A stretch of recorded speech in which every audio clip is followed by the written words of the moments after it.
Realtree's Midwest Whitetail is brought to you by Cuddyback, America's Best Bowstrings, Drake Non-Typical, Easton Arrows, Frigid Forage, Fuse, Grizzly Coolers, Hoyt, and Realtree.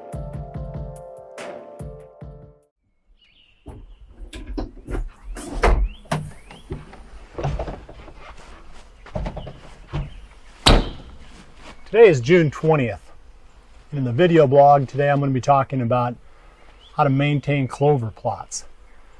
I just got done mowing this one. This is a really nice small plot that I've got planted down in this bottom, maybe about a half an acre or so, maybe a little bit more than that. It's one of the thickest stands of clover that I've ever seen. This is a Frigid Forage pure trophy clover that was established not this past spring, but the spring before. So this is the second year for clover in here, and it looks really, really good. In fact, I can't say that I've ever seen a clover plot that looks better as far as just being really thick and really lush. It's going to feed a lot of deer, but there were some weeds coming up in there. There was some smartweed and a few other weeds, some daisies, some grasses. So a plot like this is perfect for mowing because there's so much clover there already that when I take it down low, the clover will come back and outcompete all the weeds real easily. So then the clover will just take over the plot 100%. So in situations like that, I like to mow it really low.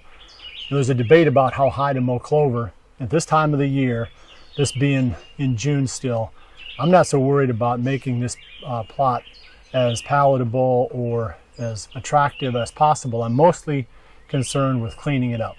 So what I really want to do now is take the weeds and the clover down as low as I can, mow it as close to the ground as I can, and then let the clover bounce back really fast and outcompete the weeds. And it'll definitely do that. I'd say I mowed it off at about maybe 3 inches off the ground, and that will bring those weed plants way back. It will definitely set them back a long ways, whereas the clover will take right off again right away. So this will be super clean, and I don't think I'll have to mow it again for the rest of the summer. I think the deer will keep it mowed, and I think it'll be clean enough now that I won't have to come back down in here to do any more maintenance on this one. And the other method of maintaining your clover plots is to spray them with weed killer. And I was just at a spot that was about, that one's about a half an acre also, but that was established this spring. That was a poor man plot that I created during the off-season series. I spent quite a bit of time over there going through the steps of how to establish those, and again, I fertilized and limed that plot, and the clover's doing really well in there, but it's really small, and the grass is really starting to get a big jump on it. Well, now the clover is not established well enough in order to outcompete the weeds. So just by mowing that wouldn't be good enough because there's not enough clover there yet, and it's not tall enough. It doesn't have the root system in place yet to jump back really fast after mowing.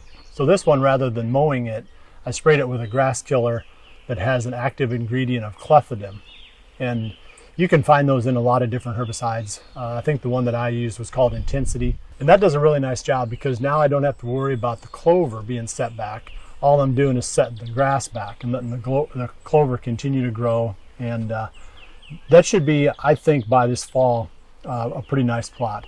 I may have to mow that one again, maybe sometime in early September, maybe late August.